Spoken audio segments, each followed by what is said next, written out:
Hello and welcome to this week's No Access Required. So the PlayStation blackout is squarely underway and it seems to have its fair share of adherents.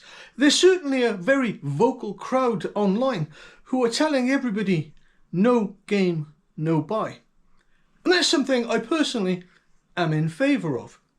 Add to this the CYBERLEEK debacle and, well, frankly, it's been an exciting week. But we'll get to that in a minute. But for me, it's thrown into sharp focus the games companies as corporate entities issue. I've spoken about this before, but elements of the topic bear repeating. And that is, games companies start off as you'd expect them to. Small concerns with enthusiastic individuals who, whilst they're developing their first games, are fighting for survival, both financial and creatively. And if what they build is wanted, if what they build is good, if what they build is of a quality level that people want to put their money into, then the company starts to grow. And in that growth, we see bigger and better games. Unfortunately, however, these companies can eventually end up a victim of their own success. They become so big, so wealthy, so powerful, that their business focus shifts from the customer who made them great, who gave them all that power, to other, more corporate issues. And it's in that change, it's in that shift, that we find all our problems as gamers begin. PlayStation, under the weight of its corporate wisdom and might, has decided to do away with physical games. The backlash has been considerable. Many gamers across the globe are fighting for their rights. Because in a digital-only future, all you buy is a license that's rented to you. The games companies are unequivocally having their cake and eating it in the worst possible way, at the absolute expense of their customers.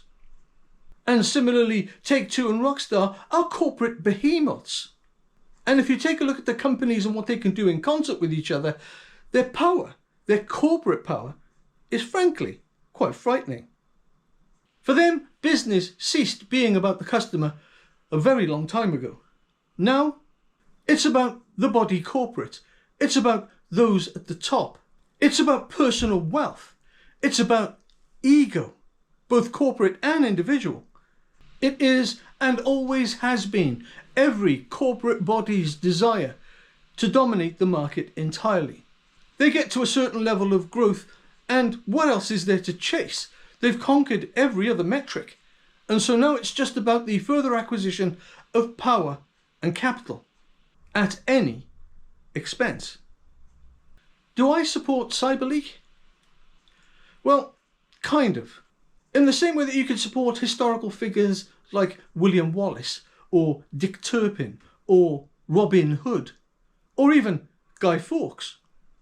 CYBERLEEK is in some grand company, and in a strange kind of obtuse way, you can respect that. On the one hand, they're fighting for the little people, who never get a say in anything. And on the other hand, their methods, well, they can be questionable. But there is no doubt that what CYBERLEEK has done has resonated. CYBERLEEK, as a figure of rebellion, in this case against the corporate entities that have become all too pervasive, has been a necessity. He came along at exactly the right time, almost as though the planet willed him into existence. A message for those at the top that you're not as unassailable as you might think. And his message for those of us at the bottom: stand up, be counted. It's time to fight for your rights. I don't wish to be alarmist, but it does appear, if you look at the planet as a whole, that our consumer rights are being stripped away from us at the same time at which our rights to privacy are being stripped away from us. That our rights as citizens are also, in some ways, being stripped away from us. If you didn't know any better, you'd say there was a trend. CYBERLEEK, whoever he, she, it, they or them are, has done us all a massive service. They've highlighted very clearly that the body corporate is not the friend of its customers. It's there to take everything from them. Their money, their rights, their ownership and their power. In closing, something has to change. These companies are becoming far too big and far too powerful. They actively treat their customers like shit, and we're supposed to be grateful for it.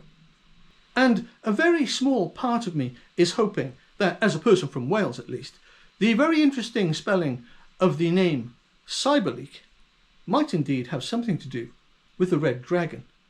Wales has a very rich tradition of rebellion, and the ancient cry of "Up the Welsh" may be being heard in the halls of power. Do let me know what you think in the comments below. Do like, subscribe and share, it really would help the channel. And until next time, bye bye.